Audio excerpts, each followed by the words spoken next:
Today's cook-along is IKEA-inspired meatballs. Gather up your ingredients: beef mince, pork mince, carrot, courgette, onion, garlic and breadcrumbs. Pop your courgette or zucchini, if that's how you know it, into the blender, and your carrot, and your onion, until they're all finely chopped. Then add in your mince and your garlic, and then add the veg again along with the breadcrumbs.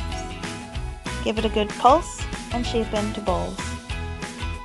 Pop your meatballs onto the pan, brown them off, and then transfer into an oven dish.